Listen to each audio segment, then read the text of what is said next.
नमस्कार, आदाब। मैं अनूप सोनी क्राइम पेट्रोल सतर्क के ब्लैक हेडलाइंस अध्याय के आज के एपिसोड में आप सबका स्वागत करता हूं। आज के समय में जहां विमेन एम्पावरमेंट को लेकर जागरूकता फैलाई जा रही है, सरकार और समाज के द्वारा इस दिशा में सराहनीय प्रयास किए जा रहे हैं, लेकिन इसके बावजूद पिछले कुछ समय में महिलाओं के साथ होने वाले क्राइम्स की संख्या बढ़ी है। क्योंकि अब भी ऐसे लोगों की कमी नहीं है जो लड़कियों को, महिलाओं को दबाकर रखना चाहते हैं, उन्हें अपने हिसाब से चलाना चाहते हैं। और जब भी कोई लड़की या महिला उनकी इस रूढ़िवादी सोच के खिलाफ अपना सर उठाती है, तो उसे कुचलने के लिए षड्यंत्र तैयार किए जाते हैं।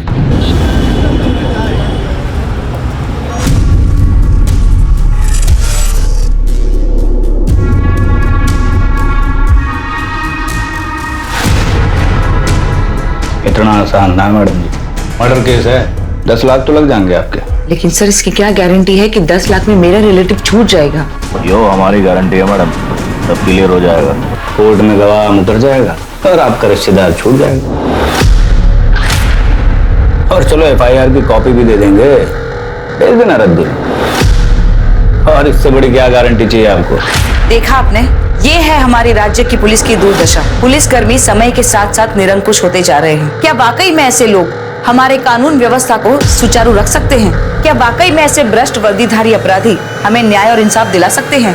जरा सोचिए। मैं प्रीति जैन आपसे विदा लेती हूँ। फिर मिलूंगी, किसी दूसरे सफेद पोश को बेनकाब करूंगी। जय हिंद। मैम, हम ये वीडियो हाइड कर देते हैं। हमें ऐसे में पुलिस से पंगा नहीं लेना चाहिए। यहाँ रक्षक भक्षक बन के घूम रहे हैं। नेहा, कहाँ जा रही हो? मैं अपनी फ्रेंड के घर लंच पे जा रही हूँ। तुम कहीं नहीं जाओगी, अंदर जाओ वापस। Go back to your room Neha. Neha, ma'am ने अभी भी एक वीडियो अपलोड किया है और पहले भी इस घर पे, मैम पे, दोनों पे हमले हो चुके हैं। ऐसे में तुम्हें बाहर नहीं जाना चाहिए। तो क्या करूँ? 24/7 इस जेल में सड़ती रहूं और इनके इशारों पे चलती रहूं? मैं ना परेशान हो गई हूँ। क्या मिलता है आपको ये स्टिंग ऑपरेशन करके? I just hate you mamma and your damn charity work. Go to your room now.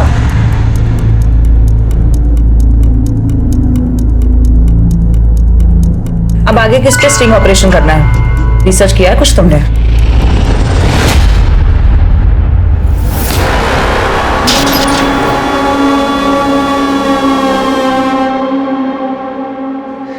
मामू जान, सलाम वालेकुम मामू जान। अरे वालेकुम अस्सलाम। माशाल्लाह। अम्मी जान कैसी है? अम्मी जान बहुत अच्छी है। 50 फोन आ चुका उनका। चल चल चल, आजा आजा। कोई तकलीफ तो नहीं हुई ना जेल में? जेल में क्या है? तकलीफ। अरे अल्लाह कसम, मेरी निगाहें तरस रही उसे देखने के लिए। अस्सलाम वालेकुम अम्मी। हाँ, वालेकुम अस्सलाम। मेरा लाल, मिर्ची ला।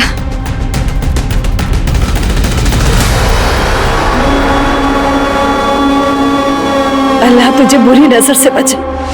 काकोरी कबाब, दम बिरयानी, शाही टुकड़ा, अम्मी ये सब ना जेल में खाने के लिए तरस गया था मैं। सब कुछ तुम्हारे लिए ही बनाया है। अम्मी, भाईजान, शाहिद मेरे भाई। माशाअल्लाह, 3 साल में कितना बड़ा हो गया। और पढ़ाई कैसी चल रही है? सब बढ़िया? बहुत अच्छी। हमारे स्कूल में अव्वल आता है, स्कूल का हेड बॉय है। इसे देख के लगता है कि जरीन और इम्तियाज खान की औलाद है। ये सलमा कहाँ है? हमारे रिहा होने की खबर दी ना उसे? हाँ अम्मी, मेरे निकाह की जितनी जल्दी हो सके ना तारीख पक्की करा दो आप। अरे क्या हुआ? सलमा के नाम से चुप क्यों हो गए आप? कितने महीने से मुझे मिलने भी नहीं आई वो जेल में। आ जाएगी वो, तुम जाकर हाथ मुंह धो लो।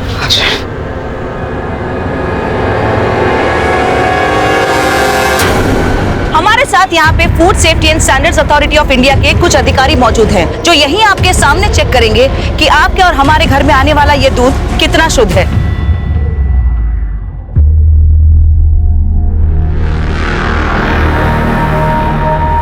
देखा जी, वो स्टिंग ऑपरेशन वाली प्रीति जैन हमारे टेम्पो के दूध को चेक कर रही है और वीडियो भी बना रही है, और उसके साथ फूड ऑफिसर और पुलिस वाले भी हैं। तो सर, आप बता सकते हैं इस दूध में कितना पानी है? 80 लीटर पानी में सिर्फ 1 लीटर दूध है।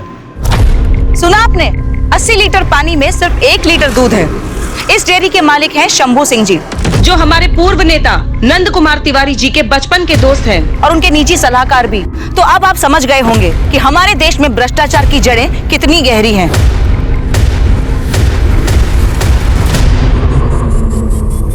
शांति, संयम, सद्बुद्धि। प्रीति जी, आप ये पैसा रख लीजिए और इसकी ओरिजिनल कॉपी हमको दे दीजिए, और बाकी की जो भी कॉपी आपके पास है उनको आप डिलीट कर दीजिए। अगर इसी तरीके से पैसे कमाने होते तो मैं बाजारू औरत नहीं बन जाती। अपने पैसे उठाइए और निकलते बनिए यहाँ से। प्रीति जी, हमको तो पैसे खर्च करने हैं, या तो आप ले लीजिए या हम आपके लिए किसी और को दे देते हैं। अब ये पैसे तो आप ही के ऊपर खर्च होंगे। अब इससे पहले कि आप कहें कि एक और स्टिंग ऑपरेशन हो गया, मैं आपको चेतावनी देना चाहती हूँ कि हमारी जो यहाँ पर बातचीत हो रही है ना, वो इस सीसीटीवी कैमरा में कैप्चर हो रही है। इसमें तो वीडियो रिकॉर्ड हो रहा है, ऑडियो तो रिकॉर्ड नहीं हो रही ना?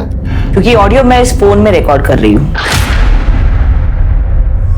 मैडम, हम तो आपकी ईमानदारी चेक कर रहे थे, आपका स्टिंग करके। हम मजाक कर रहे थे आपसे। आइंदा मजाक उनके साथ कीजिएगा जिनको चुटकुले सुनने का शौक है।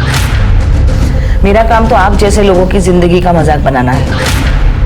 अपने पैसे लीजिए और निकलिए यहाँ से। नमस्कार।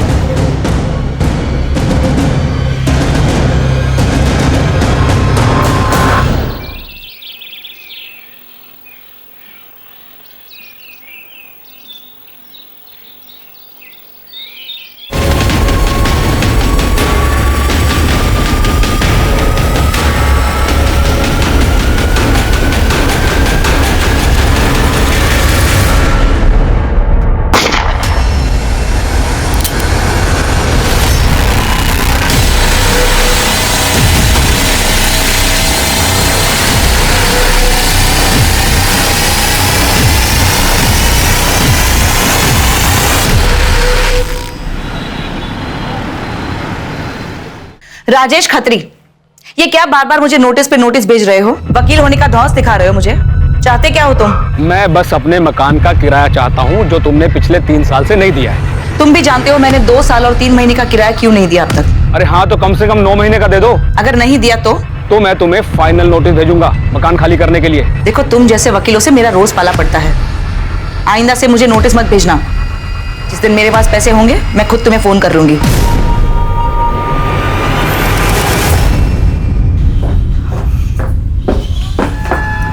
कहाँ जा रही हो? मेरे फ्रेंड का बर्थडे है। कोई बर्थडे में नहीं जाना, मना किया था ना तुमसे। But it's my friends birthday. मुझे कोई बहस नहीं करनी, और वो भी इस वक्त। चलो जाओ अपने कमरे में। मैं नहीं जाऊंगी। चलो जाओ अपने रूम में, जाओ।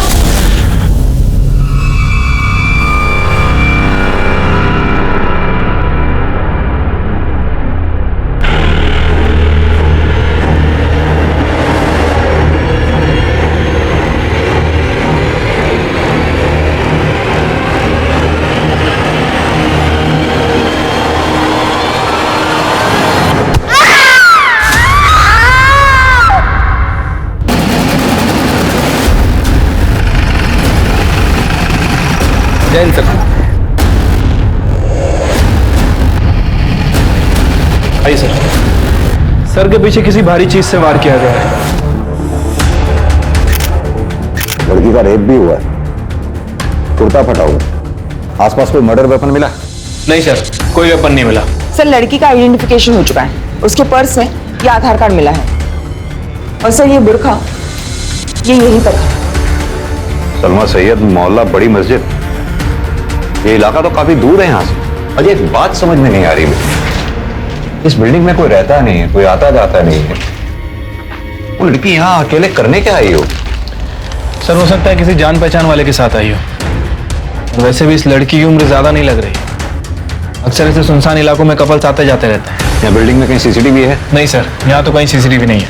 तो यहाँ आने वाले रास्तों में जहां जहां भी सीसीटीवी लगे हैं उनकी फुटेज सोर्सेज चेक करवाओ। ठीक है सर। श्वेता, बॉडी का पंचनामा करा के पोस्टमार्टम के लिए भेजो। सर,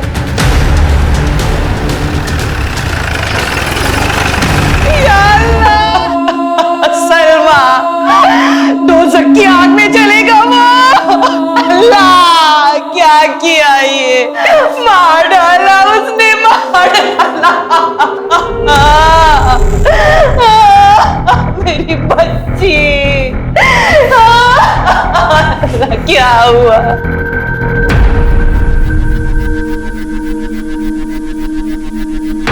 मरने वाली के क्या लगते हो तुम? मंगेतर। क्या नाम है तुम्हारा? सुलेमान अहमद।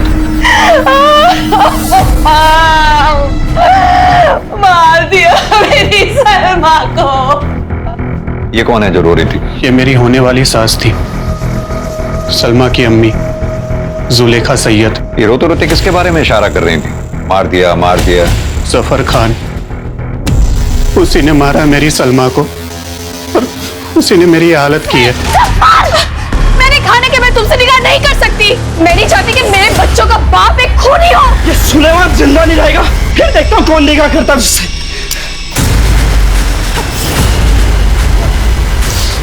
भूल मत कि तू 18 साल का हो गया है। अगर इसे कुछ हो गया तो पूरी जिंदगी जेल में बितानी पड़ेगी। समझा कर।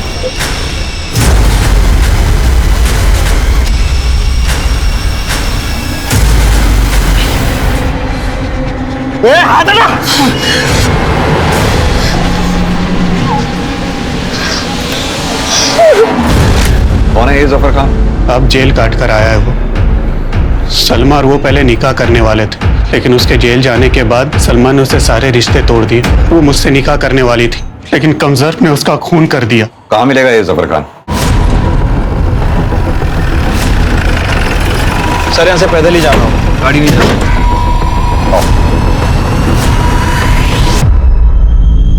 आपा please. Mafia queen Zarina Khan हो तुम, और तुम्हारे बेटे जुर्म की ठेकेदारी कब छोड़ेंगे? तुम्हारा शौहर इम्तियाज खान 6 साल पहले पुलिस के एनकाउंटर में मारा गया, तब भी तुम लोग नहीं सुधरे। 20 साल का बेटा 2 साल पहले एनकाउंटर में मारा गया। 17 साल का बेटा जेल में है। 18 साल का बेटा 2 महीने पहले बेल पर आकर रेप और मर्डर के केस में फिर फरार है। मुद्दे की बात कीजिए साहब। मुद्दे की बात यह है कि जफर खान है कहाँ? मालूम नहीं घर की तलाशी लो। सर। ये तुम्हारा छोटा शहजादा शाहिद खान। सर,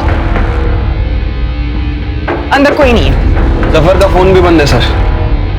बेहतर यही होगा कि जफर खान खुद को पुलिस के हवाले कर दे। अगर नहीं भी किया तो वैसे भी मैं तुम्हारी ये माफियागिरी खत्म कर दूंगा। अल्लाह हाफिज। अजय सर, ये जफर के फोन को सर्विलांस पे डालो। वो ना हो वो अपनी माँ को कांटेक्ट करने की कोशिश जरूर करेगा।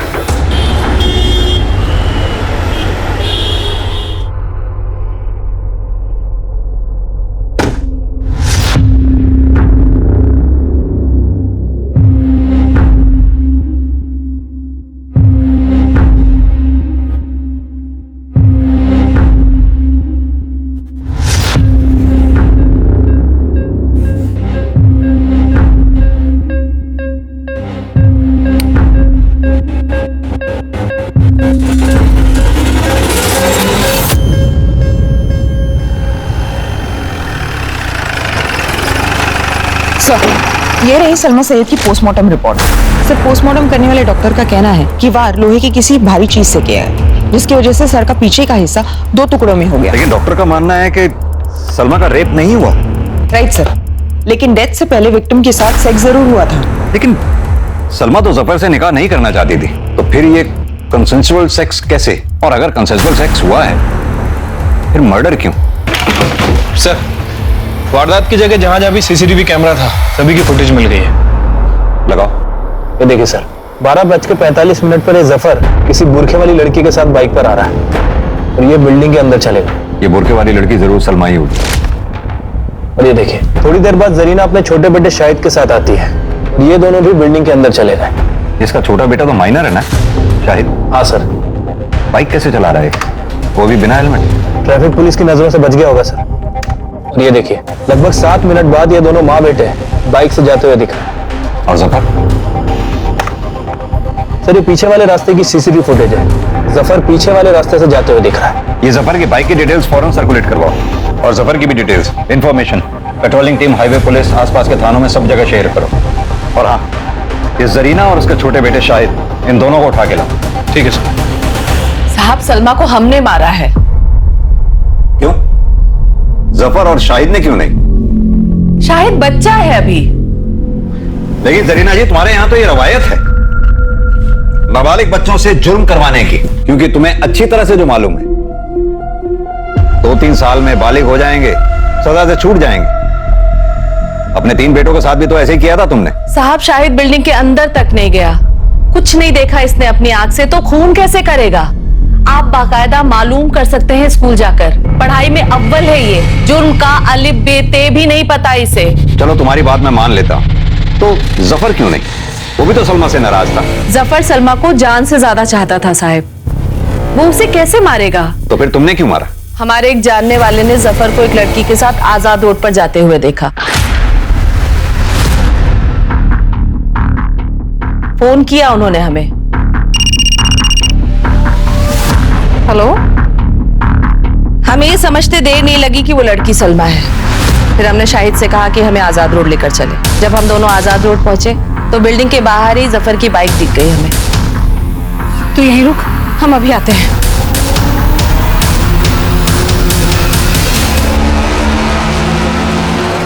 जफर, तुमने जैसा कहा मैंने वैसा किया। मैं तुमसे मिलने भी आई, तुम्हारे साथ हम बिस्तर भी हुई।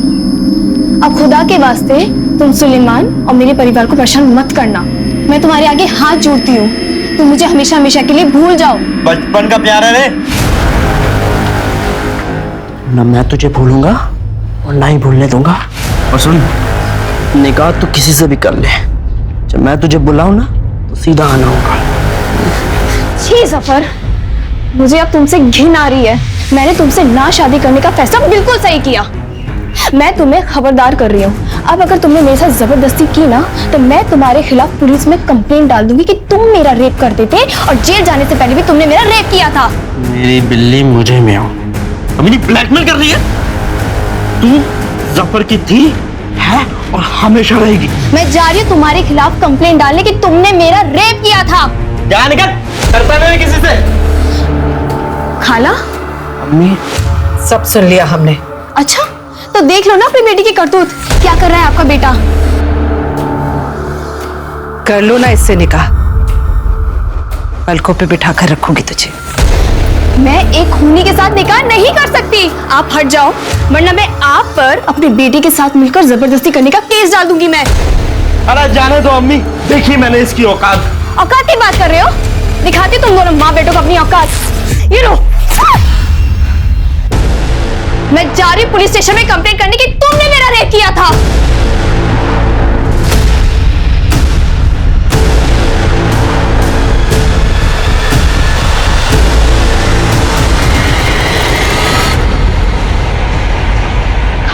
जफर को दूसरे रास्ते से बाहर भगा दिया साहब, और हम और शाहिद घर वापस आ गए।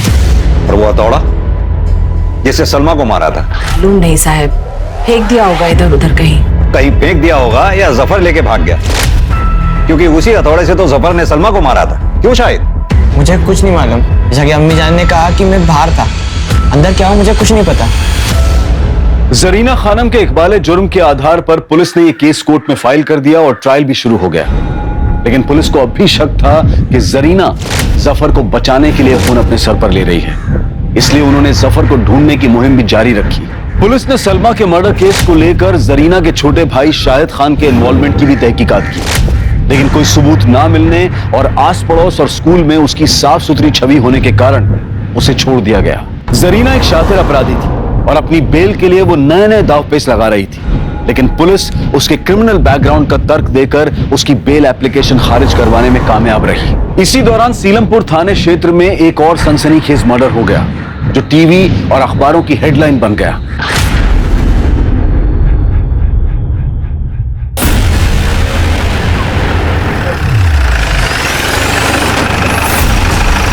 सर, डेड बॉडी अंदर है। सर, काफी हाई प्रोफाइल केस है।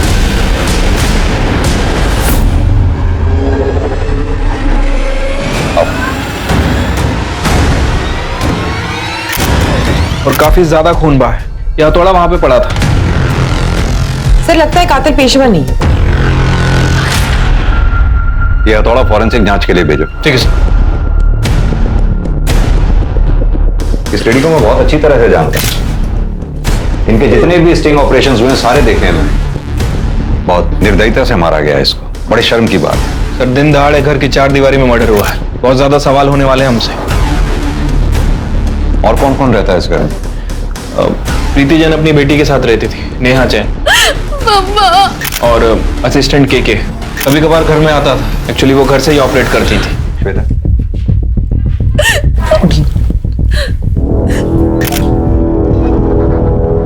आई एम सॉरी नेहा, मैं जानता हूं ये बहुत मुश्किल की घड़ी है तुम्हारे लिए, मजबूरी है। हमारे लिए कुछ सवालों के जवाब जानना बहुत जरूरी है। आपने किसी को आते जाते देखा था? सर, मैं घर पे नहीं थी। कहाँ गई थी आप? मैं अपनी फ्रेंड के घर गई थी, जनकपुरी में। और आप? सर आज संडे है ना, मेरा वीकली ऑफ था। मैं तो सर अपने पीजी में था, न्यू फ्रेंड्स कॉलोनी। आपको पता कब चला इस हादसे का? सर मैंने मैडम को फोन किया था, उन्होंने फोन पिक नहीं किया तो मैंने नेहा को फोन किया। सर मैंने भी मम्मा को फोन किया था, पर उन्होंने पिक नहीं किया, तो मैं घर आई और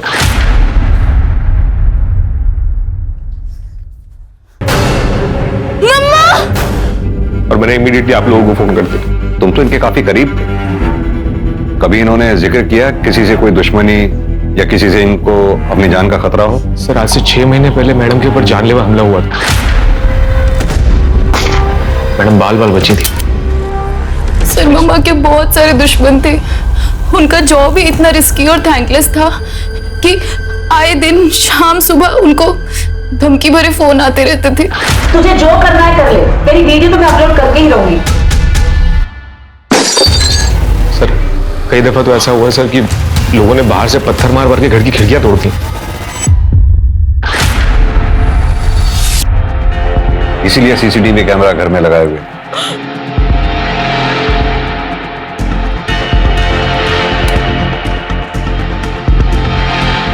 सर ये तो बंद था। बंद है? हाँ सर, पूरी वायर निकली हुई है। ये डीवीआर बंद कब हुआ? किसने किया ये? सर पता नहीं।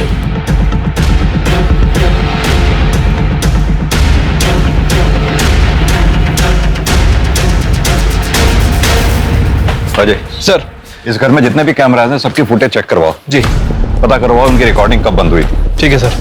सर इसके पहले भी प्रीति जैन पे हमला हो चुका है, उस केस को भी स्टडी करता हूँ। हो सकता है कि वो हमला और ये हमला दोनों कनेक्टेड हो सकता है। ये प्रीति जैन के ऑफिस में लैपटॉप, मोबाइल, हार्ड डिस्क जो भी मिले उसका एक एक डेटा चेक कर मार। जी।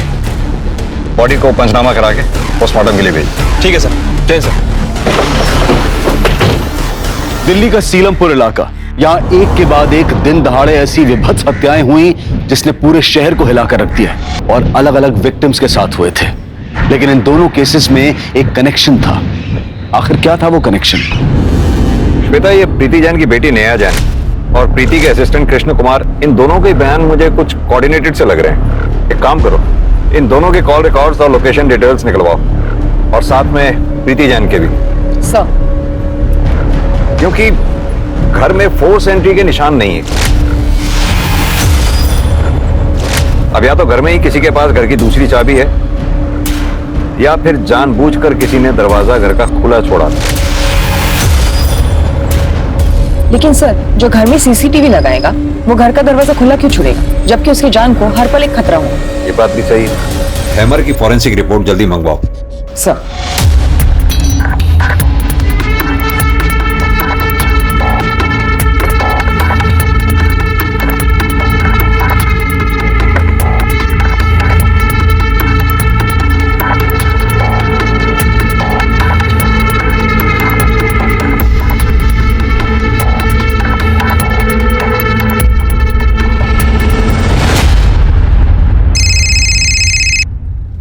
हेलो, क्या? प्रीति जैन? हाँ भेज दीजिए, मैं चेक करती हूँ। हमारे साथ यहाँ पर food safety and standards authority of India के कुछ सर, अधिकारी मेरे जीजा जी ट्रैफिक जो पुलिस यही में आपके सामने और उन्होंने मुझे ये कि वीडियो आपके और भेजा। हमारे घर पे आने वाला ये दूध कितना सर, शुद्ध प्रीति है। जैन ने आइए मिनिस्टर नंद कुमार तिवारी के निजी सलाहकार शंभू सिंह के डेयरी पर ये स्टिंग ऑपरेशन किया था। उस वक्त जीजा जी उसी के साथ थे, तो उन्होंने भी ये वीडियो रिकॉर्ड कर लिया। श्वेता, मैंने प्रीति जैन ने जितने भी स्टिंग ऑपरेशंस किए हैं उसके सारे अपलोडेड वीडियोस देखे, लेकिन ये वीडियो तो अपलोड हुआ ही नहीं। सर कहीं ऐसा तो नहीं कि इस वीडियो की वजह से प्रीति जैन का मर्डर हुआ है? शांति, संयम, सद्बुद्धि, आप लोगों के पास क्या सबूत है कि हमने सुपारी दी? हमारी पार्टी सत्ता में है, हम भला ऐसी मूर्खतापूर्ण हरकत क्यों करेंगे? हमने वो वीडियो प्रीति जैन के असिस्टेंट कृष्ण कुमार से पहले ही 5 लाख रुपए में खरीद लिया था। वो खुद आया था हमारे पास उसे बेचने का प्रस्ताव लेकर। आप मुझे 5 लाख दे दीजिए, वीडियो की जो ओरिजिनल कॉपी है वो आपके पास आ जाएगी और वो सोशल मीडिया पर कभी नहीं आएगी। हमें मालूम है पुलिस सबूतों के बिना पर काम करती है, इसलिए आप लोगों के लिए हम ये पेन ड्राइव लेकर आए। आप इसमें वो वीडियो देख लीजिए जो आपको प्रीति जैन के किसी भी लैपटॉप, कंप्यूटर या हार्ड डिस्क में नहीं मिलेगा। मैंने प्रीति जैन के घर के सारे हार्ड ड्राइव चेक कर लिए हैं। शंभू डेयरी स्टिंग ऑपरेशन का ओरिजिनल वीडियो कहीं नहीं मिला है।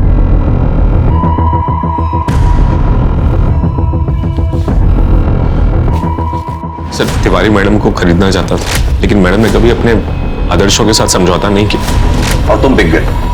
सर साल भर से मैडम के यहाँ काम कर रहा था, खाने पीने के अलावा कभी कुछ पैसे नहीं मिले, मैं लालच में आ गया सर। और दोबारा लालच में आके तुमने प्रीति जैन को मार दिया। सर मैंने नहीं मारा सर। तो मरवा दिया होगा या मारने में मदद की होगी। सर मैंने ऐसा कुछ भी नहीं किया सर। तिवारी और उसका जो सलाहकार है ना सर, वो शंभू सिंह, मैडम ने उनके ऊपर कई बार पहले भी धावा बोला था सर, उन्होंने मारा होगा सर। मिश्रा सर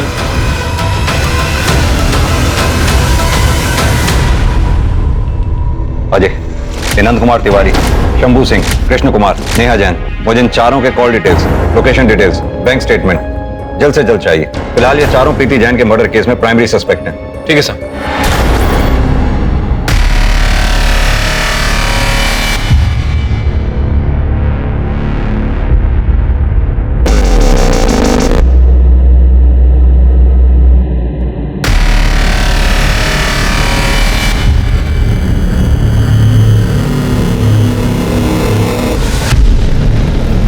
ये तुम दोनों की लोकेशन डिटेल्स, वारदात के वक्त आप दोनों घर में ही मौजूद थे। सीधी तरह से बताइए कि आपने अपनी मां को क्यों मारा? सर मैंने मम्मा का मर्डर नहीं किया है। झूठ बोल रही हैं आप। वारदात के वक्त आप अपने घर में मौजूद थी और आपने जानबूझकर अपने घर का दरवाजा खुला छोड़ा ताकि बाहर से कोई अंदर आ सके, और कोई अंदर आया भी तो सीधा आपके कमरे में गया और आपके साथ मिलकर आपकी मां का काम तमाम कर दिया। अब वो केके था या फिर कोई और? नहीं sir, this is not true. ये तो सच है ना कि तुम्हारी अपनी मां से बनती नहीं थी। आए दिन हमेशा झगड़े हुआ करते थे और ये बात तुम्हारे घर से मिली सीसीटीवी फुटेज से साफ होती। यस सर, ये बात सच है कि हम लड़ते थे क्योंकि हमारे आइडियाज मैच नहीं होते थे। उनकी सोशल एक्टिविज्म और चैरिटी मेरी समझ से बाहर थी। लेकिन ट्रस्ट मी सर, मैं मम्मा की डेथ के बारे में कुछ नहीं जानती। कैसे पॉसिबल है ये? वारदात के वक्त आप अपने घर में ऊपर अपने कमरे में मौजूद थी, कोई बाहर से आया आपकी मम्मा को मारकर चला गया, आपको पता तक नहीं चला। कैसे पॉसिबल है ये?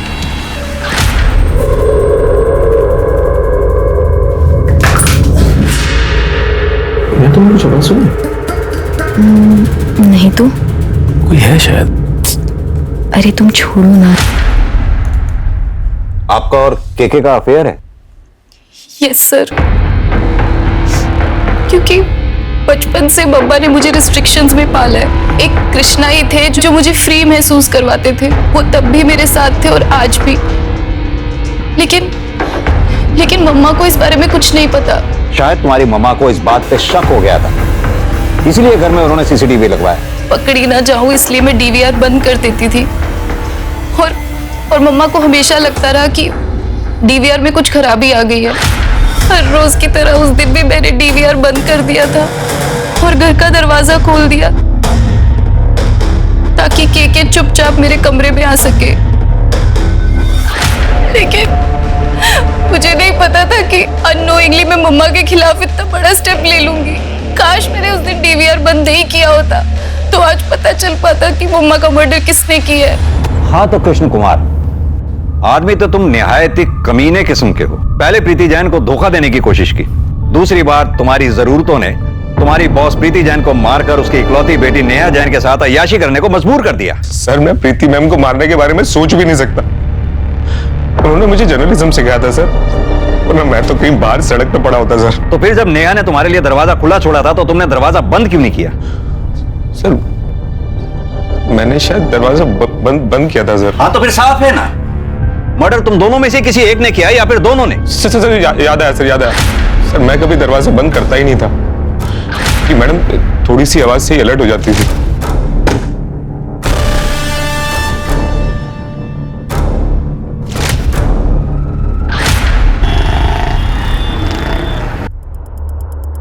सर वो आज भाईजान का कॉल आया था। क्या कह रहा था वो? सर वो अम्मी जान के बारे में पूछ रहे थे, उनके फिक्रमंद थे। उसे तुमने कहा नहीं हमारे पास आने के लिए? मैंने उन्हें कहा, लेकिन उन्होंने बोला कि एक बार बस अम्मी को बेल मिल जाए, बस उसके बाद ही फिर वो आपके सामने आएंगे। फिर वो बार बार कह रहे थे कि उन्होंने कुछ नहीं किया है। ये शायद कुछ ज्यादा सीधा नहीं बन रहा। सर इसके ऊपर नजर रखते हैं। भाईजान 1 मिनट अपना मोबाइल देंगे?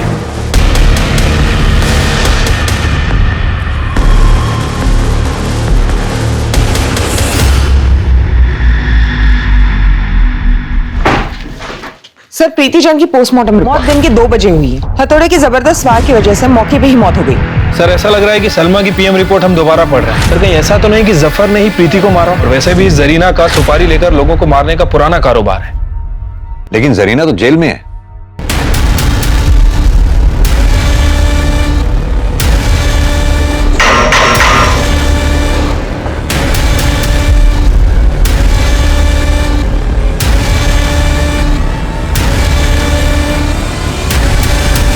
सर हो सकता है कोई बाहर का एजेंट हो।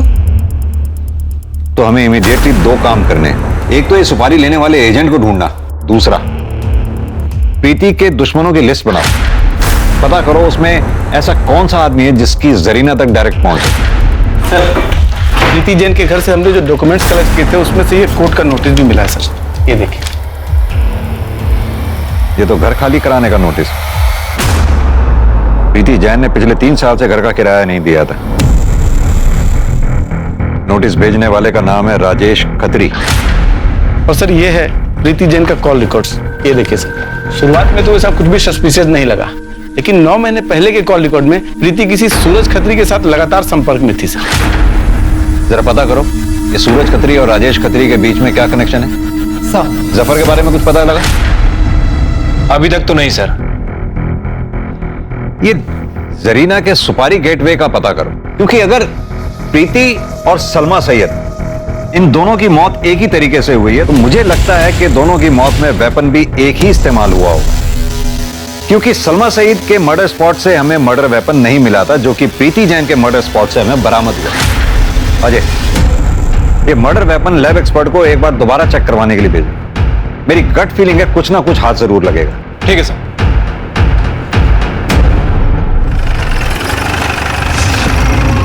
इंस्पेक्टर साहब, कोई किसी की प्रॉपर्टी पर कब्जा कर ले, किराया ना दे, खाली ना करे, तो क्या प्रॉपर्टी के मालिक को कानूनी कार्रवाई करने का हक है कि नहीं? अपनी प्रॉपर्टी खाली करवाने का हक है कि नहीं? आप बेमतलब अपना और मेरा टाइम जाया कर रहे हैं। एक्सक्यूज मी, मेरी कोर्ट में पेशी है, आई एम गेटिंग लेट। ये मेरा कार्ड है, जरूरत पड़ तो फोन कर ले। Bye bye. आपको तो कोर्ट नहीं जाना है, बैठिए कुछ बातें करते हैं। मिस्टर सूरज, 9 महीने पहले तक आपकी प्रीति जैन से लगातार फोन पे बातें होती थी, फिर अचानक ऐसा क्या हुआ जो बातें बंद हो गई? मेरा और प्रीति का अफेयर था, हम शादी करने वाले थे, हमारा 2 साल का रिलेशनशिप था,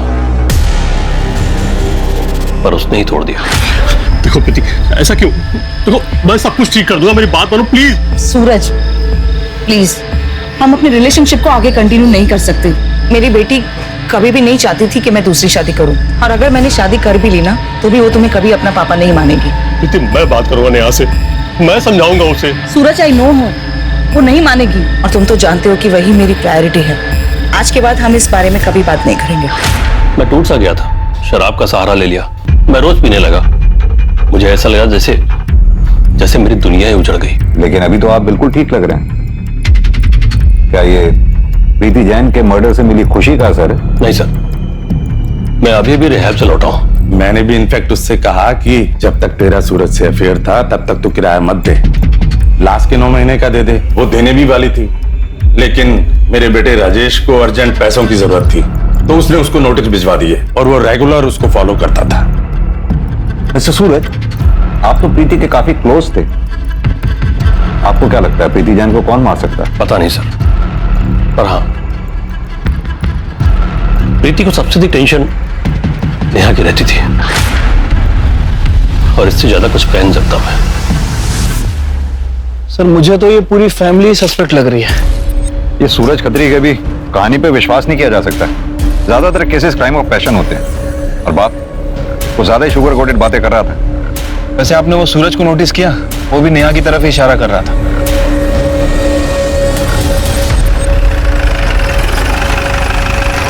सर एक अच्छी खबर है, प्रीति जैन मर्डर केस में जिस हथौड़े का इस्तेमाल हुआ है उसके गैप्स में सलमा के ब्लड ट्रेसेस मिले। मतलब सर जफर ने ही प्रीति और सलमा का मर्डर किया है। जफर जब वहां से भागा होगा तो अपने साथ मर्डर वेपन भी लेकर गया होगा, और जब उसे जरीना के जरिए प्रीति को मारने की सुपारी मिली तो उसने उसी मर्डर वेपन का यानी कि हथौड़े का इस्तेमाल कर प्रीति का मर्डर कर दिया। लेकिन जफर और जरीना के बीच में कम्युनिकेशन नहीं है। जरीना जेल में है, जफर ना तो उससे मिल सकता है और ना ही फोन पे बात कर सकता है। हाँ, लेकिन इतना तय है कि सुपारी तो दी गई है। अब पता यह करना है कि जरीना ने वो सुपारी किसको दी है।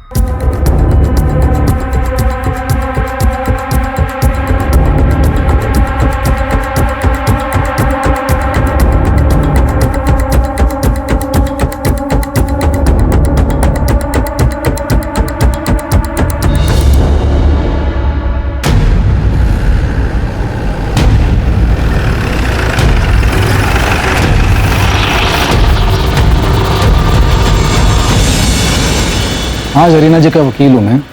इसमें प्रॉब्लम क्या है?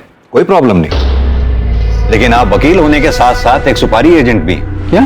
जी हाँ, राजेश खत्री ने आपके अकाउंट में 25 लाख रुपए जमा कराए। जान सकता हूं क्यों? तो राजेश मेरा फ्रेंड है, उसने मुझे लोन दिया 25 लाख रुपए। अब इसमें कोई प्रॉब्लम है? मेरी बकवास है ये, वो लोन नहीं। तो तुम्हारे जरिए प्रीति को मारने की सुपारी थी जरीना को। वकील साहब, अगर ये बात कोर्ट में पता चल गई ना तो आपकी ये वकालत का लाइसेंस भी रद्द हो जाएगा। रत्नेश भाई, मुझे इसकी सुपारी दो। ठीक है। जरीना जी को ये बात बताई मैंने, उन्होंने भी मेरे अकाउंट में पैसे मंगवा लिए ताकि मेरी फीस निकल सके। पर बाद में राजेश ने सुपारी कैंसिल कर दी। सर मैंने सुपारी कैंसिल कर दी थी, वरना उस दिन जब आप मेरे घर आए थे तो मैं आपको सच ना बता देता।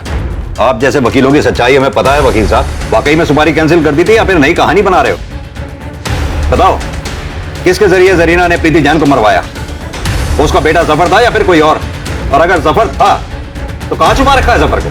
सर मैं आपको बता चुका हूं, मैंने सुपारी कैंसिल कर दी थी और इसके अलावा मैं कुछ नहीं जानता। इवन वो रत्नेश तो मेरे पैसे भी लौटाने वाला है मुझे। पुलिस को जरीना के छोटे बेटे शाहिद पर भी शक था, क्योंकि शाहिद के खानदान में 18 की उम्र से पहले नाबालिग बच्चों से जुर्म करवाने का प्रचलन था। लेकिन शाहिद की एलिबी भी पक्की थी। प्रीति जैन की मौत के वक्त वो अपनी ट्यूशन में था, जो कि उसकी ट्यूशन टीचर ने भी कंफर्म किया। लेकिन पुलिस ने अपनी कोशिश में कोई कमी नहीं रखी। वो इस केस के सभी सस्पेक्ट्स के मूवमेंट पर अपनी पैनी नजर बनाए हुए थी।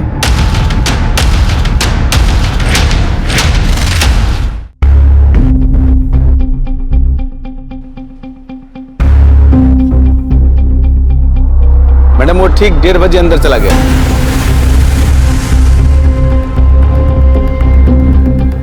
मैडम अभी वो 4:30 बजे यहां से निकला है। 1 मिनट मैडम, 1 मिनट। वो डस्टबिन के पास रुका है, शायद कुछ फेंकने के लिए रुका है। अच्छा, शाहिद ने कल भी कुछ फेंका था ना डस्टबिन में? जी मैडम, कल भी फेंका था। वो आगे बढ़ गया मैडम। देखो जरा क्या फेंका।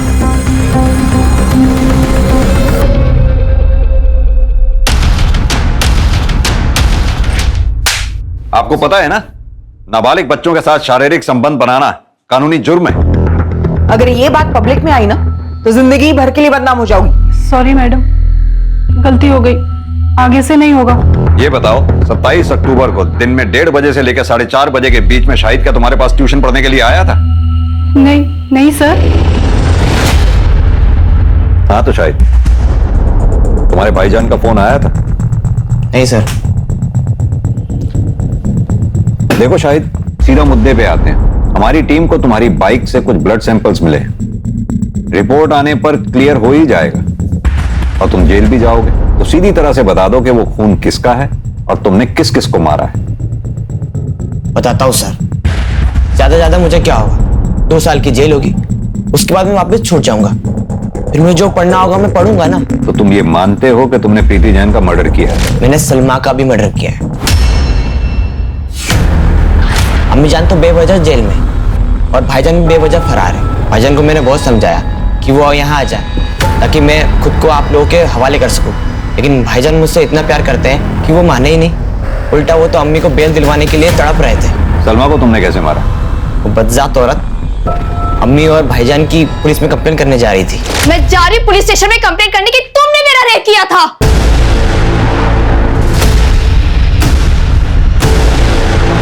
जफर, 18 साल का हो गया तू, सारी जिंदगी जेल में काटनी पड़ेगी।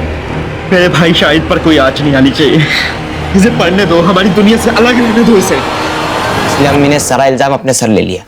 और प्रीति जैन को कैसे मारा? प्रीति जैन को मारने से पहले मैंने उसकी लाइफस्टाइल और उसके रूटीन को समझा।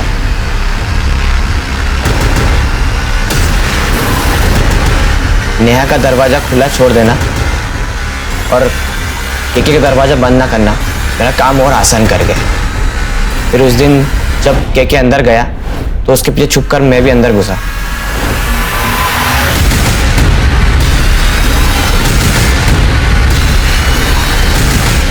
मुझे लगा नेहा और केके को पता पड़ गया है, तो मैं थोड़ा डर गया था।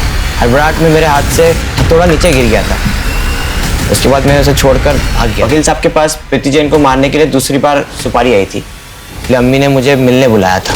देख शाहिद, तू चाहता है ना कि तेरी अम्मी बेल पे छूट जाए? जी अम्मी। तो अपनी अम्मी की खातिर एक खून और कर दे। मैं पीएमटी एग्जाम से? अरे 2 साल की ही तो बात है, 18 को छूट जाएगा तू। फिर ढेर सारा डोनेशन देके दाखिला करा दूंगी अच्छे मेडिकल कॉलेज में। बोल। जी। एक सुपारी तो कैंसिल हो गई थी, दूसरी सुपारी किसने दी?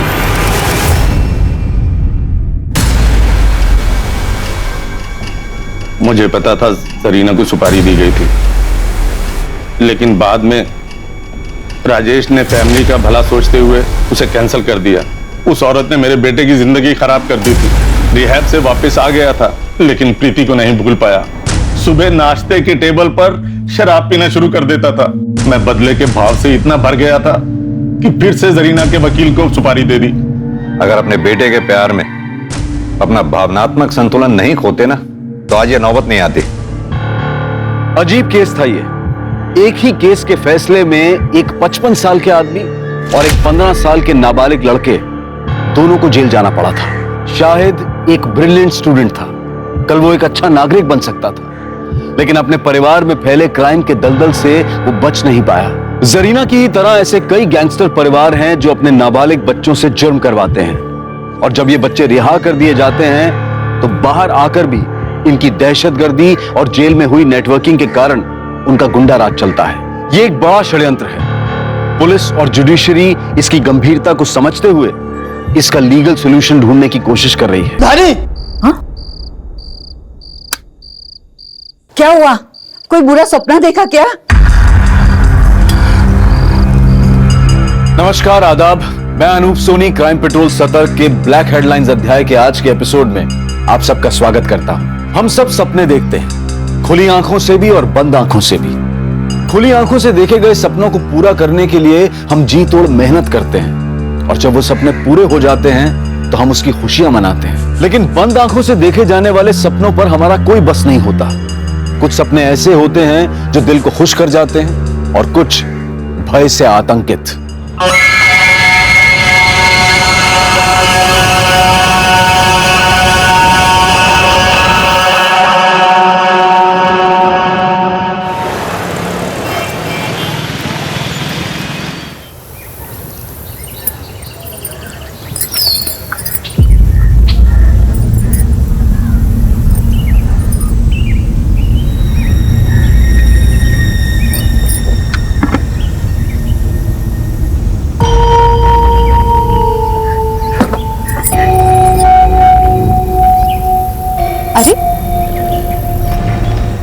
अभी तो टांगी थी। कहाँ?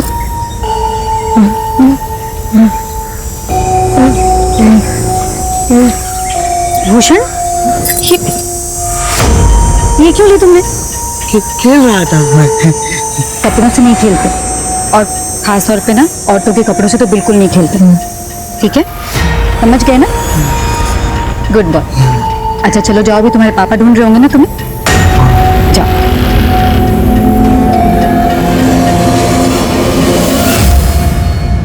संध्या, मेरी चाय बनाई? अरे वो चाय ना नहीं बनाई, मतलब फिर से भूल गई। अपने लिए वीडियोस बनाना तो भूलती नहीं हो तुम। अच्छा ठीक है, मार्केट में जाओ, जो भी चाय पत्ती मिले लेकर आना। माँ, मैं सॉक्स कहाँ गए? हे भगवान, कुछ ना कुछ ढूंढती रहती है। खड़ी हो। ये क्या है? बैठी है उसी पर, ढूंढ रही है। सॉरी। संध्या, सुनो ना, तुम मार्केट जा ही रही हो तो आते वक्त माँ के घुटने का तेल लेकर आना। हाँ हाँ हाँ, ठीक है ठीक है। हाँ बाबूजी, हम सब ठीक है। आप आ रहे हो ना?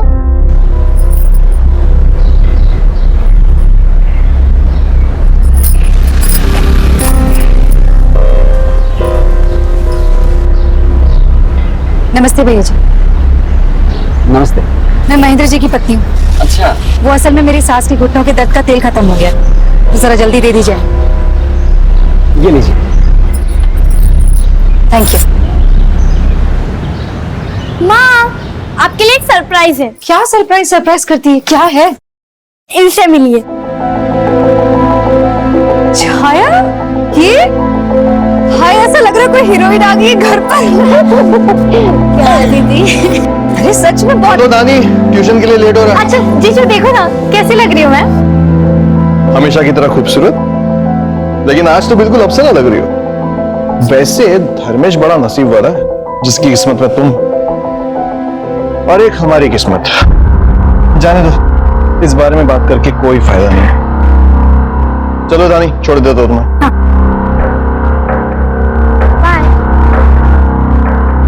दीदी, दीदी, हाँ, आप भी मेकओवर करवा लो।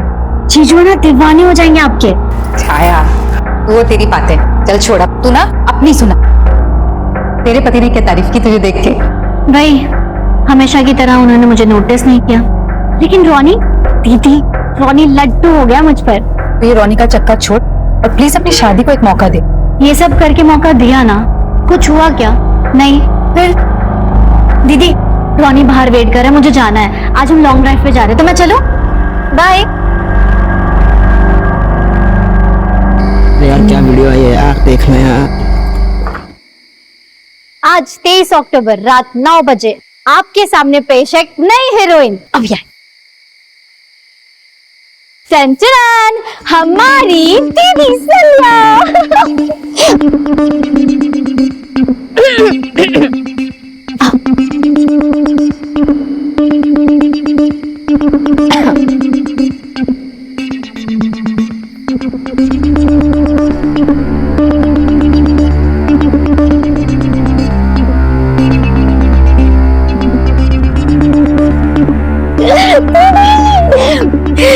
Mission successful. धानी, धानी, ये क्या क्या हो गया? हाँ, धानी तो उसे भाग के क्यों आई? हाँ, लेकिन लड़कों ने मुझे रोका, मेरे साथ बदतमीजी की। वो बहुत गंदे माँ, वो मुझे फिर से तंग करेंगे। नहीं नहीं, कोई तंग नहीं करेगा। हाँ, पुलिस स्टेशन जाकर उनकी कंप्लेन करेंगे ना, सारी अक्ल ठिकाने लग जाएगी उनकी। हाँ दीदी, कोई कहीं नहीं जाएगा। मैं मेरे एरिया के पार्षद से बात करता हूँ, मुझे पूरा यकीन है कि वो हमारी मदद करेंगे। डोंट वरी, चल आ जाओ। अच्छा दीदी, मैं चलूं? अरे थोड़ी देर और रुक जाती ना। नहीं दीदी, रोनी भी नहीं आया, उसका फोन भी नहीं लग रहा है, इसलिए मुझे आज ऑटो से ही जाना पड़ेगा। और ज्यादा देर कर दी तो इस एरिया में ऑटो भी नहीं मिलेगा, आपको पता है ना। तो मैं चलती हूँ, ध्यान रखना अपना। ठीक है, संभाल कर जाना है। जी दीदी।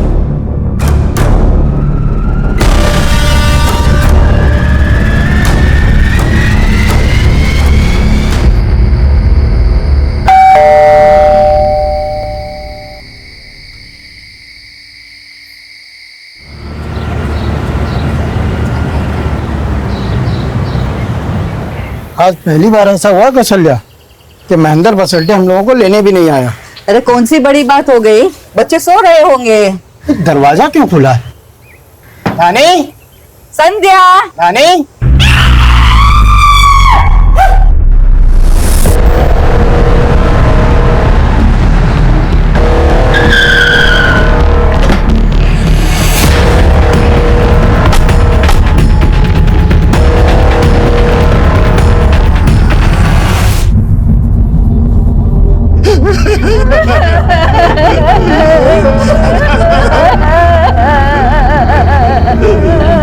आप सर मैं वही बदनसीब बाप हूँ।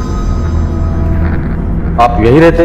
नहीं सर, हम लोग उज्जैन से आए आज सुबह ही और ये सब हो गया। परसों रात में हमने अपने बेटे बहू और पोती के बारे में एक पूरा सपना देखा था, इसलिए यहाँ पर आ गया। और जब यहाँ आए तो गेट खुला हुआ था, हमारा तो सब कुछ चला गया साहब। देखिए आप शांत हो जाइए, हिम्मत मत हारिए। अब जरा प्लीज बाहर लेके जाएंगे।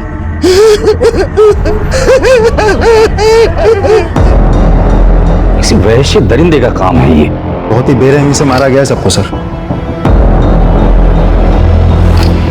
आशीष खून जमने लगा है।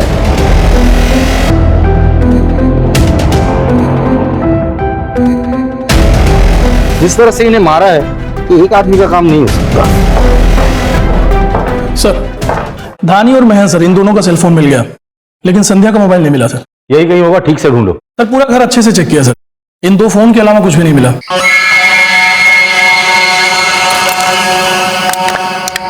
घर से और कुछ गायब हुआ है? नहीं सर, घर में कोई चोरी नहीं हुई और ना ही कोई तोड़फोड़ की गई है सर।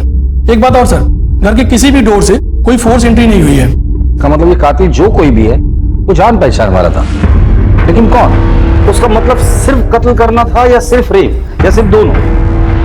एक जो कोई भी था वो यहाँ से आया होगा और साथ में उसकी कोई वजनदार चीज होगी, जैसे कि हथौड़ा या बैग।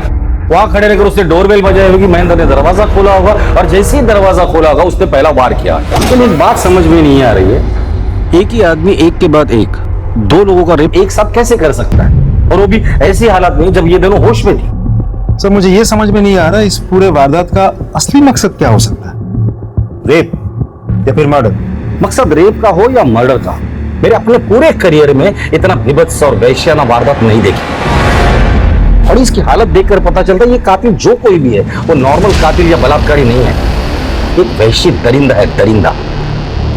फॉरेंसिक को बुलाओ और उनकी जांच पूरी हो जाने के बाद बॉडीज को पोस्टमार्टम के लिए भेज दो। सब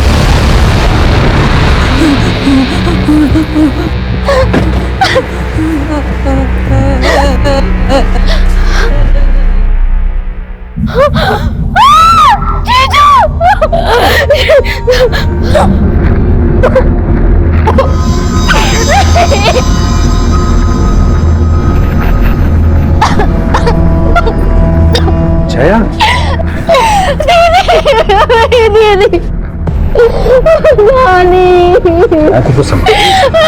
जीजू क्या हो गया मेरे साथ?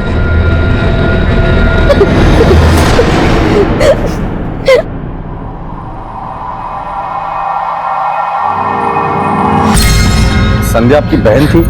जी क्या बता सकती कि उनकी किसी के साथ कोई दुश्मनी थी या झगड़ा हुआ था? नहीं सर, उनके किसी के साथ दुश्मनी नहीं थी। ठीक से याद करके बताइए। हाँ सर, कल शाम को 8:30 के आसपास ट्यूशन से लौटते हुए धानी को मोहल्ले के कुछ लड़के छेड़ रहे थे। बहुत डर गई थी रानी। अपने को संभालो, धानी। आशीष, इन तीनों के जितने भी दोस्त हैं और रिश्तेदार हैं, मुझे सबसे मिलना है। चल।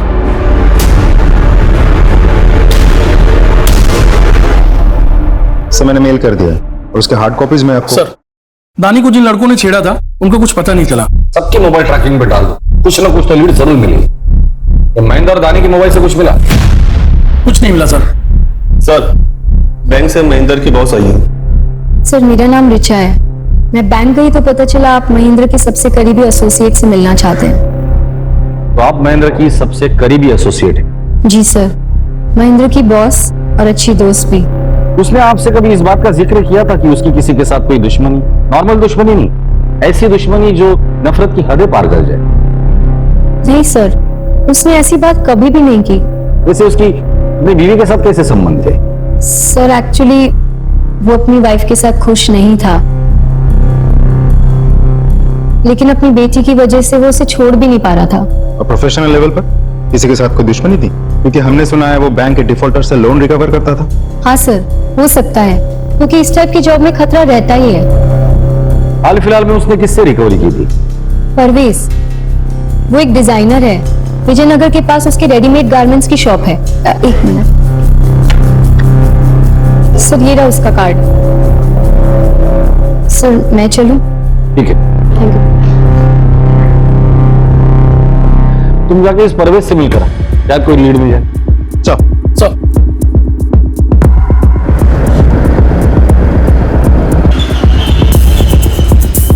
Sir Mahendra ji loan recover के लिए आए थे, लेकिन मैं पैसों का इंतजाम नहीं कर पाया तो वो चले गए। जितनी आसानी से तू बता रहा है उतनी आसानी से लोन रिकवरी एजेंट्स वापस चले जाते हैं? नहीं सर, लेकिन जब वो आए थे ना तो मैंने उनसे माफी मांगी, समय मांगा, रिक्वेस्ट की, तो वो मान गए और चले गए। सर मेरी असिस्टेंट से पूछ लीजिए, ये थी उस दिन। हाँ सर। ठीक है, अभी के लिए तो हम जा रहे हैं, लेकिन अगर जरूरत पड़ी तो पूछताछ के लिए थाने बुलाएंगे, चुपचाप आ जाना।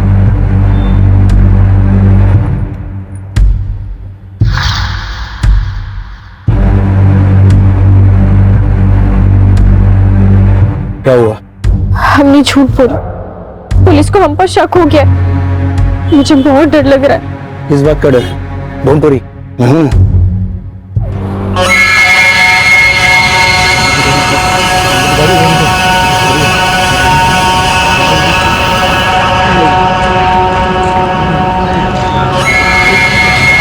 आदि बुलाएगी मुझे? हाँ, बुला ले।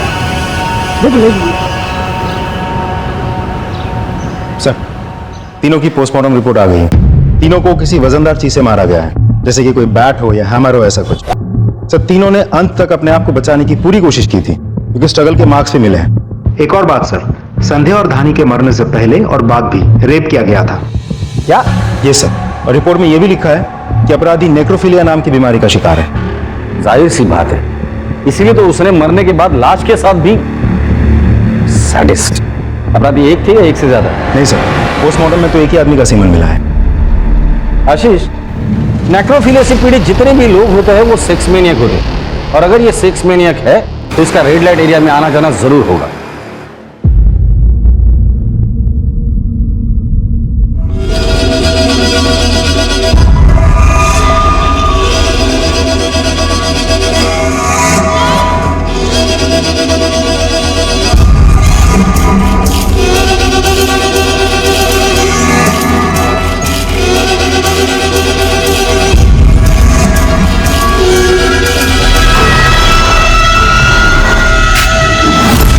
शहर के जितने भी रेड लाइट एरियाज है वहां जाके पता करो कि वहां किसी सैडिस्ट आदमी का आना जाना है या नहीं।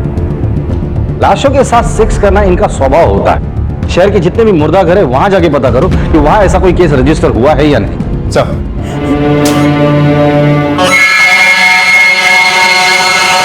अरे इधर तू क्या कर रहा है? चल चल हट हट हट, चल चल चल। यहाँ इतना सब कुछ हो गया शर्मा जी, और आप कहाँ थे? आपको कुछ पता ही नहीं चला। मेरे बेटे को उसके मौसी के घर छोड़ने गया था, अब लौटा तो पता चला ये सब हो गया। दीदी, उस दरिंदे ने किस तरीके से नोचा है इसको। दिव्या, दीदी जल्दी इसको अस्पताल ले जाते हैं वरना ये मर जाएगी। चुप, हम इसे अस्पताल नहीं ले जा सकते। पुलिस के चक्कर में आ जाएगा तो अपना धंधा बंद हो जाएगा। तो फिर हम इसका इलाज यही करेंगे। मुझे साहब से मिलना है। क्या काम है? साहब से ही मिलना है, मैं उन्हीं को बताऊंगा। आने दो उसे, आइए। साहब मेरा बेटा रणदीप कल रात से घर नहीं लौटा, प्लीज आप कुछ कीजिए ना। काम क्या करता है? साहब वो एक ड्राइवर है। फोटो लाए? जी, ये लीजिए साहब। किसके यहाँ काम करता है? पुलिस इस वैश्याना बलात्कार और हत्या के मामले को सुलझाने की पूरी कोशिश कर ही रही थी कि उनके सामने एक और केस आ गया। क्या रणधीर के लापता होने का इस केस से कोई संबंध था? ये रणधीर आपका ड्राइवर है क्या? हाँ, लेकिन आप ऐसे क्यों पूछ रहे हैं? क्योंकि रणधीर मिसिंग है। उसके फादर ने उसकी मिसिंग कंप्लेंट लिखवाई है। साहब, मेरा बेटा रणधीर कल रात से घर नहीं लौटा। प्लीज आप कुछ कीजिए ना। आप जानते हैं वो कहाँ है? नहीं, हमें भी नहीं पता एक्चुअली। परसों शाम से वो गायब है। कोई इंफॉर्मेशन नहीं है, कोई मैसेज नहीं है, कोई फोन कॉल भी नहीं लग रहा है उसका। प्लीज आप उसे ढूंढिए, हमें भी बहुत प्रॉब्लम हो रही है। वो तो हम ढूंढेंगे ही, लेकिन उसके बारे में अगर आप लोगों को कुछ पता चलता है तो आप प्लीज हमें इन्फॉर्म कीजिए। रॉनी कहाँ है? मुझे क्या पता? देखो, झूठ मत बोलो। तुम्हारे लिए वो सिर्फ एक ड्राइवर होगा, लेकिन मेरे लिए मेरी जिंदगी है, मेरी खुशी है, और तुम मुझे कभी खुश नहीं देख सकते ना। अगर ऐसा होता ना तो मैं 3 साल तक तुम्हें खुश नहीं होने देता। तुम्हारी खुशियों को मैं बहुत पहले कुचल देता। मेरी खुशी नहीं कुचल सके, इसलिए तुमने रॉनी को कुचल दिया।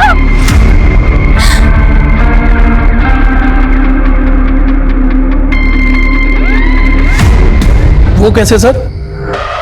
क्राइम स्पॉट पे फोर्स एंट्री का कोई निशान नहीं था। इसका मतलब विक्टिम कातिल को बहुत अच्छे से जानता। वो शख्स रणधीर हो सकता है क्योंकि वो छाया को लेकर अक्सर उनके घर जाता होगा। बट रणधीर ऐसा क्यों करेगा? मोटिव क्या है? और क्या छाया इसके बारे में जानती है? एक काम करो, कल सुबह छाया को पुलिस स्टेशन बुला लो। सब आप लोग कैसी बात कर रहे हैं sir? Ronnie, I mean Randhir, वो हमारे फैमिली मेंबर की तरह है और कई सालों से हमारे पास काम कर रहा है। वो ऐसा कर ही नहीं सकता सर। आई कैन अंडरस्टैंड, लेकिन सर, आप मेरी बहन और उसके परिवार के कातिल तक पहुंच नहीं पाए तो रणधीर जैसे शरीफ इंसान पे इल्जाम लगा रहे। वैसी बात नहीं है। हम सर प्लीज, रणधीर पे शक करने के बजाय आप कातिल को ढूंढिए तो बेहतर होगा। सर, तो मैं चलूं? सर, ये छाया तो रणधीर को लेके कुछ ज्यादा ही ओवर कॉन्फिडेंट है।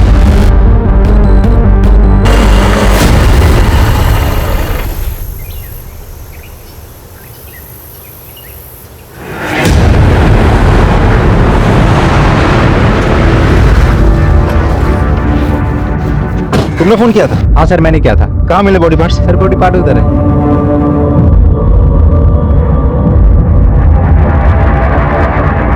आशीष, एक ही बॉडी पार्ट नहीं होगा, और भी होंगे। डॉक्टर को बुलाओ। सब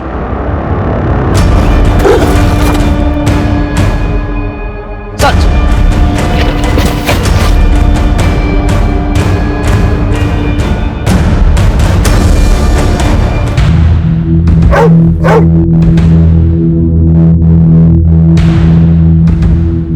सर, ये तो रणधीर है। हम इसे सस्पेक्ट समझ रहे थे, लेकिन ये बेचारा खुद विक्टिम निकला।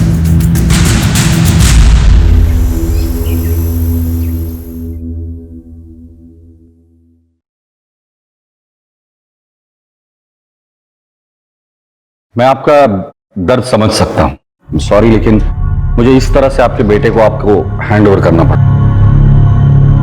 हमें खबर लगने से पहले ही किसी ने इस तरह से उसे मार दिया था।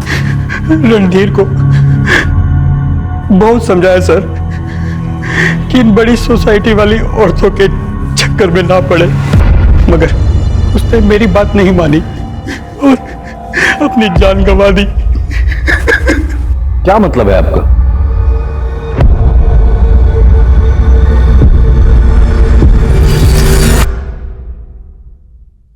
हाँ सर, मैं रॉनी से बहुत प्यार करती थी,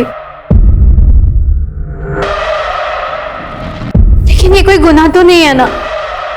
और शादीशुदा जिंदगी में प्यार मिले ये जरूरी नहीं है।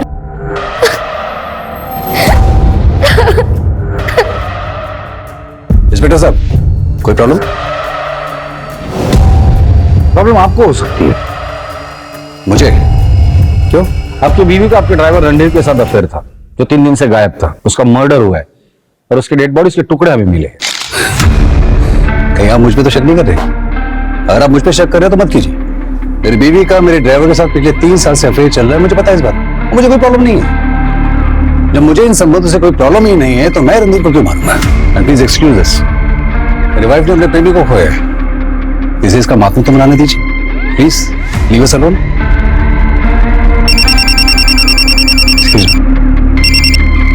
हेलो, हाँ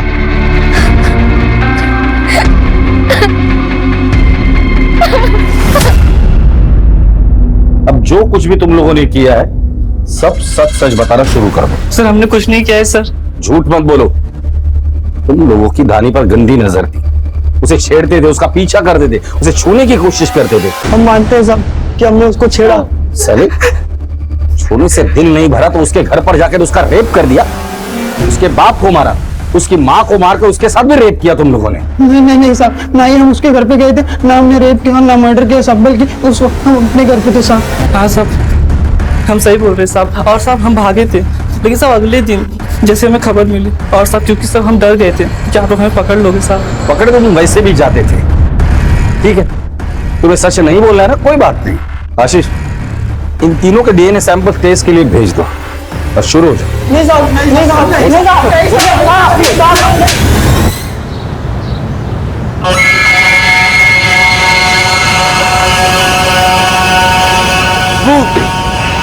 रोटी रोटी रोटी। अबे हमारे यहाँ पान मिलता है, रोटी नहीं। रोटी। ये तुझे कहाँ मिला?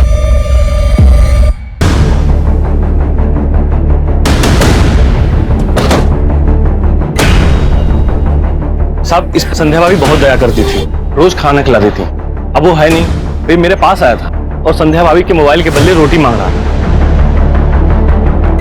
तुम्हें कैसे पता ये संध्या का मोबाइल है? क्योंकि संध्या भाभी हमारे ही दुकान पर रिचार्ज करवाती थी सर, अपना साइड बिजनेस है सर। इस मोबाइल में जितना भी डेटा मिलता है सब रिट्राइव करो और पता करो इसे ये फोन कहाँ मिला था। और हाँ, पक्की बिल्कुल नहीं।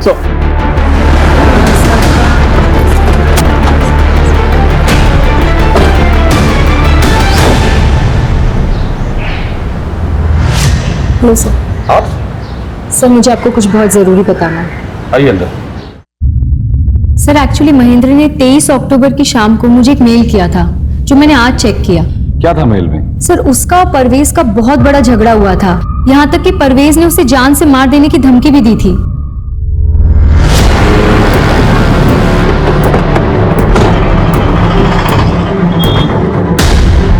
सर आप लोग। परवेज, तुझे पता है ना पुलिस से झूठ बोलने की सजा क्या होती है?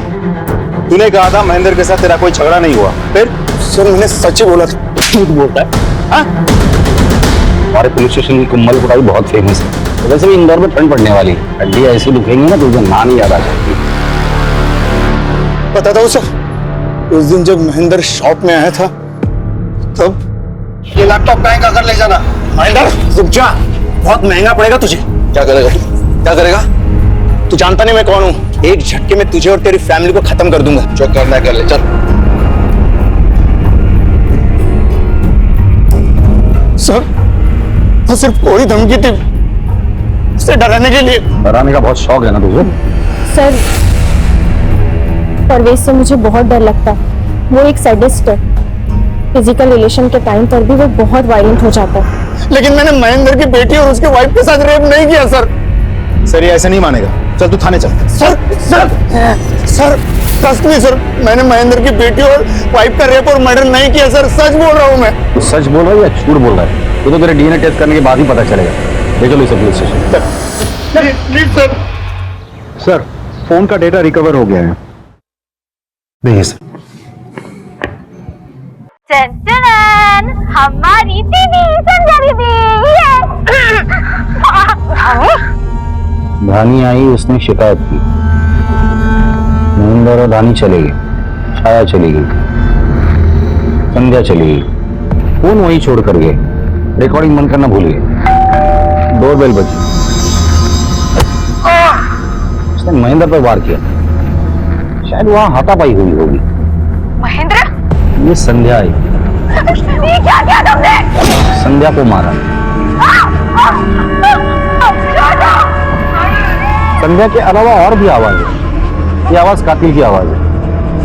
ये धानी आई, महेंद्र के पास बैठी, उसने धानी को घसीट लिया। धानी को छोड़ दो। मैंने बच्ची को भी नहीं छोड़ा। फिर महेंद्र के पास आए। इसी हैमर से इसने तीनों को मारा है। इस हैमर का स्क्रीनशॉट लो और ऐसा हैमर कहां मिलता है ये पता करो। लेकिन सर इस वीडियो में सिर्फ वॉइस सैंपल्स ही हैं। इस वॉइस सैंपल को एक्सपर्ट के पास भेज दो और हमारे जितने भी सस्पेक्ट है उनके एक्चुअल वॉइस से इसे मैच करो। Right sir. एक और बात, संध्या के मोबाइल से हमें इस वीडियो के अलावा कुछ और वीडियोस भी मिले हैं। ये सारे वीडियोस मुझे सेंड करो, मैं हर एक वीडियो देखूंगा। और ये वॉइस सैंपल हमारे खबरियों के पास भी भेज दो। अगर इस वॉइस से मिलती जुलती किसी की भी आवाज मिलती है उठाकर लेकर आओ। चल।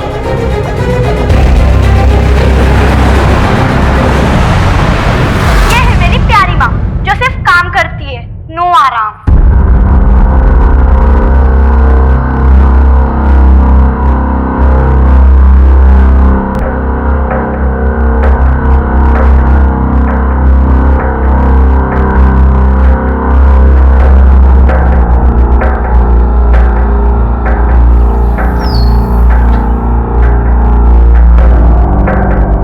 तुम्हारा और संध्या का क्या रिश्ता था? सर आपको पता तो है कि मेरी वाइफ की बड़ी बहन थी। सिर्फ बड़ी बहन थी तो तुम्हारा पहला प्यार?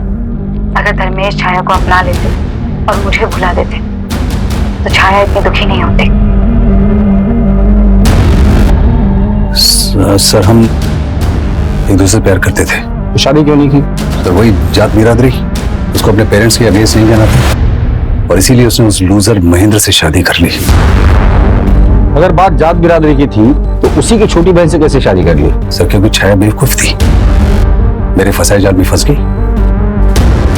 अपने पेरेंट्स के अगेंस्ट जाके उसने मुझसे शादी कर ली। तो ऐसा करके तुम संध्या को पाने में कामयाब हुए?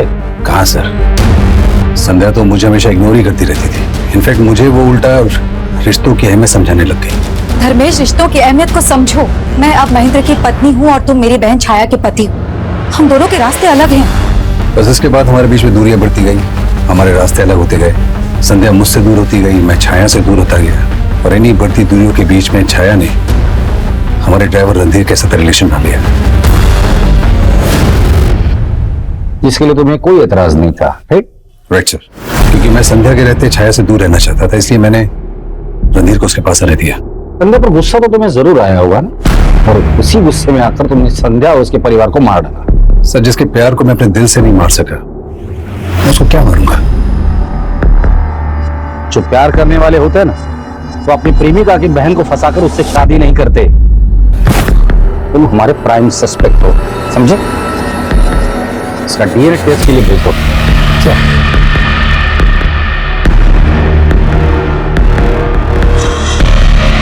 रेड लाइट एरिया और मुर्दाघर से कोई खबर?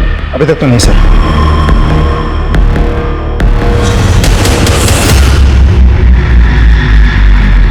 हाँ भाई बोलो। वो ताकत की दवाई, ये रही दवाई, ये लो और अपनी बीवी को जाके खुश करो।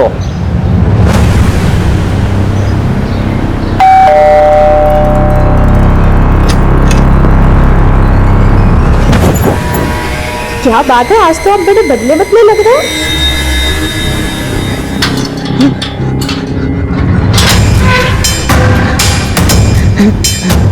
अरे अरे अरे अरे अरे तू बाहर कैसे आ गया? संध्या भाभी, भाभी जाते जाते चुप चुप चुप चुप चुप चुप हाँ हाँ चुप जाते जाते।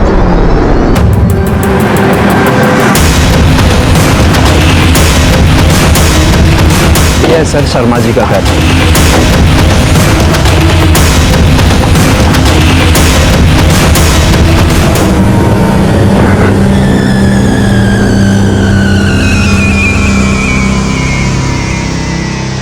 खोलो इसे। सर इसको बचाने के लिए मैंने सबसे झूठ कहा, क्योंकि इसकी दिमागी हालत ठीक नहीं है और महेंद्र हमारे पड़ोसी थे और इसका उनके घर आना जाना था, तभी इसी के ऊपर शक करते, इसलिए पानी पानी।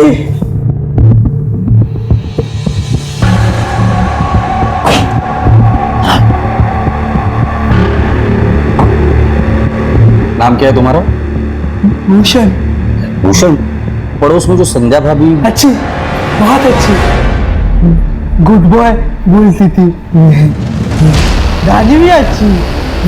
मुझे जाना है उनके पास। हाँ, अभी तुम आराम करो, फिर हम जाएंगे, ठीक है?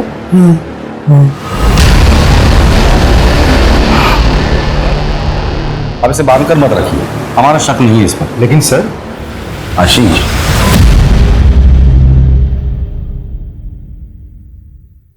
I am sorry sir, but Bhushan पे शक ना करने की वजह जान सकता हूं?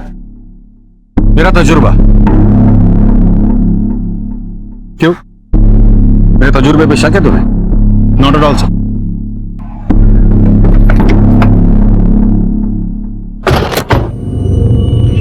दिव्या क्या है? काफी दिनों से आ रहा हूं, दिव्या दिख नहीं रही है और आप मिलने भी नहीं देते। बताइए ना, दिव्या क्या है? मैं सुंदर नहीं हूँ क्या? क्या दिव्या दिव्या लगा रखा है? वो कहीं भी हो, तुझसे मतलब? चलना मेरे साथ, चलना। चल रहा है? नहीं। चल निकल यहाँ से। क्या है ये?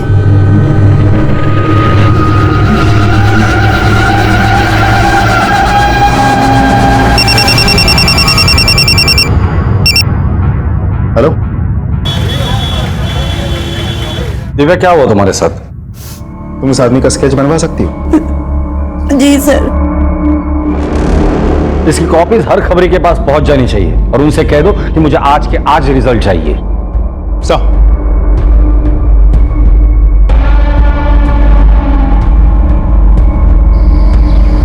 इसे जानते हो? अरे ये तो सूरज है, आयुर्वेदिक दवा वाला। कभी कभी आता अपनी वैन लेके। इसकी वैन का नंबर याद है या इसका मोबाइल नंबर? वैन का नंबर तो नहीं पता, लेकिन फोन नंबर मुझे पता है। ये ससुरा आता हमारी दुकान पे रिचार्ज करवाने। इसका मोबाइल नंबर दो हमको। पुलिस ने बड़ी मुश्किल से सेक्स वर्कर पर अत्याचार करने वाले सूरज का पता लगाया, लेकिन ये सूरज अनदेखे और अनजाने अंधेरों में गुम हो गया था। इस वक्त वो कहां है और उसका अगला कदम क्या होगा, ये किसी को नहीं पता था। इससे पहले कि सूरज किसी और को अपना शिकार बनाए, इंदौर पुलिस के लिए हर हाल में सूरज को पकड़ना बहुत जरूरी हो गया था। क्या ऐसे वैश्य अपराधी सूरज को पुलिस पकड़ पाएगी? शर्माना छोड़ और ये बता कैसा रहा? बहुत अच्छा रहा भाई। क्या हुआ? वो जो ग्रीन साइड में जा रही है ना, वो मेरी बीवी है। उसे पता नहीं चलना चाहिए कि मेरी मर्दानगी का राज तुम्हारा चूरन है।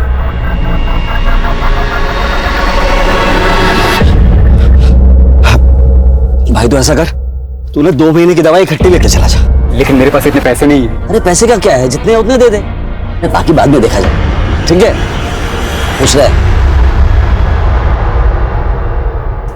इंदौर से गुजरने वाली एबी रोड पर 3 जगह पर हमें बॉडी पार्ट्स मिले थे, जिसमें से इंदौर की बॉर्डर खत्म होने के पहले हमें रणधीर का सिर मिला था यहाँ। मतलब अपराधी या तो इंदौर से देवास की तरफ जा रहा था या फिर महू की तरफ आ रहा था। हमें बॉडी पार्ट्स देवास की तरफ जाने वाले साइड पे मिले थे, लेफ्ट हैंड साइड पे। इसका मतलब वो देवास की तरफ ही जा रहा है। सर, आपको लगता है सूरज का मामला और रणधीर की हत्या का टुकड़े फेंकने के बीच में कोई कनेक्शन हो सकता है? हो भी सकता है, नहीं भी हो सकता है। आशीष, सूरज की स्केच तुमने हर चेक पोस्ट पे भेज दी थी ना? जी सर। वहां से कोई खबर? अभी तक तो नहीं सर, सूरज के जैसी एक वैन ने 2 दिन पहले देवास नाके को क्रॉस किया था। तो मतलब वो कंफर्म देवास गया है। इस बार वो बचना नहीं चाहिए। चलो।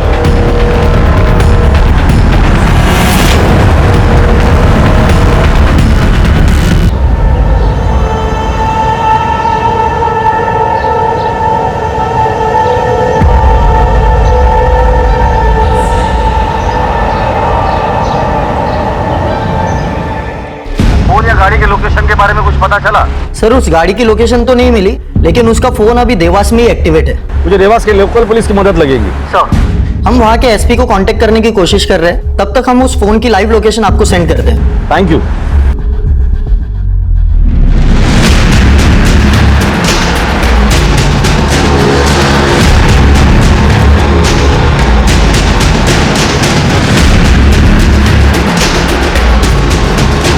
और कितना मिनट? Sir, 20 minute.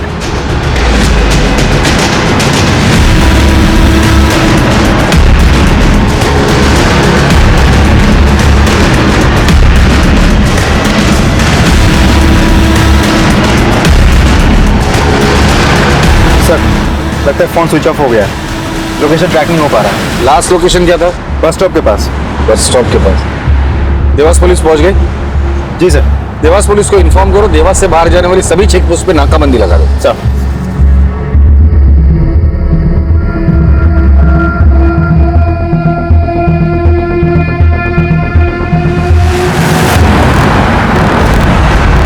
जय हिंद सर। फॉलो करो। Okay sir.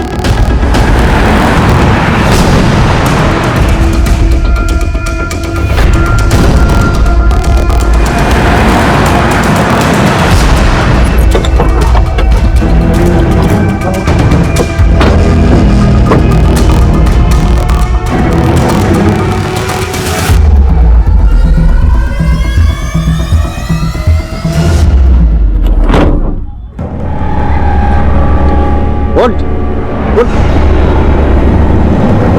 कौन है तू? यहाँ क्या कर रहा है? इस आदमी को जानता है? मैं इनका पेशेंट हूँ। मैं ना ताकत की दवाई लेता था इनसे।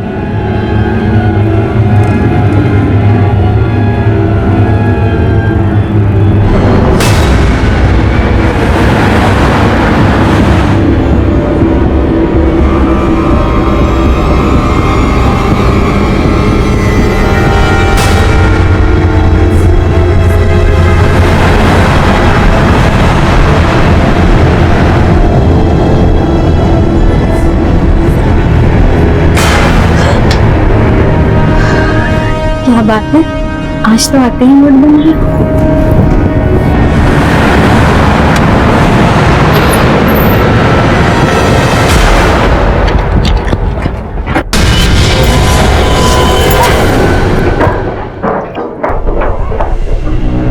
दोनों ऊपर, बाकी सब अंदर।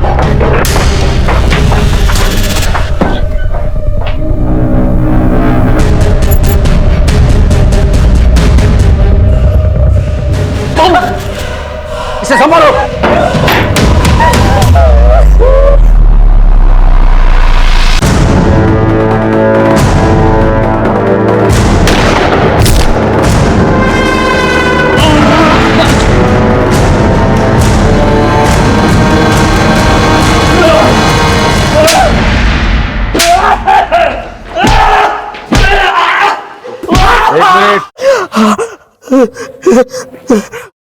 व्हाट? बोल, क्यों किया है सब? बोल, क्यों किया? साहब, अपनी लत की वजह से मेरे को अलग अलग औरतों की जरूरत होती है साहब। मैं अपने ऊपर ना कंट्रोल नहीं रहता साहब, पागल हो जाता हूँ। तेरे लत के बारे में हम सब जानते हैं। फिर रणधीर को क्यों मारा तूने? मेरी उसकी मैडम पर भी निगाह थी। अरे थोड़ी सी पूछताछ की साहब, उसने मेरा गिरेबान पकड़ लिया। फिर क्या, मैंने काट दिया और फेंक दिया। और संध्या और उसके परिवार को क्यों मारा? मेरी उसके ऊपर बहुत पहले से निगाह थी, लेकिन जब वो उस दिन मेरी दुकान पर आई ना अपनी सासू माँ की दवाई लेने, बस साहब तभी मैंने सोच लिया अब की बार उसकी ही बारी। साहब उसके घर भी गया, दरवाजा उसके पति ने खोला। ये करके मैं निकलने वाला था कि अचानक से मुझे फिर तलब लगी। मैंने संध्या और उसकी बेटी के साथ फिर से वही सब किया जो मैं बदसीधी दिल तो करता है कि तेरी चमड़ी खींच कर तेरे टुकड़े कर दूं। कानून ने मेरे हाथ बांध कर रखे हैं। इस दरिंदे के खिलाफ ऐसी चार्जशीट बना, इसे फांसी ही होनी चाहिए।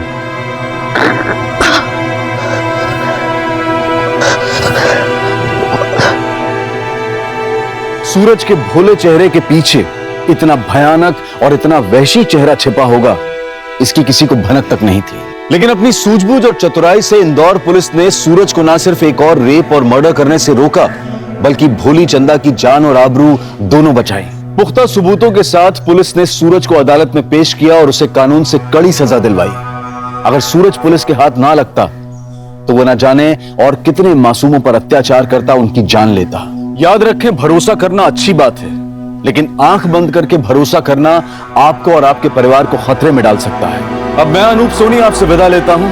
फिर मुलाकात होगी क्राइम पेट्रोल सतर्क के ब्लैक हेडलाइंस अध्याय में एक और नए केस के साथ। और याद रखें, क्राइम और आपके बीच में सिर्फ इतना फर्क है कि आप कितने सतर्क हैं। सतर्क रहें, सुरक्षित रहें।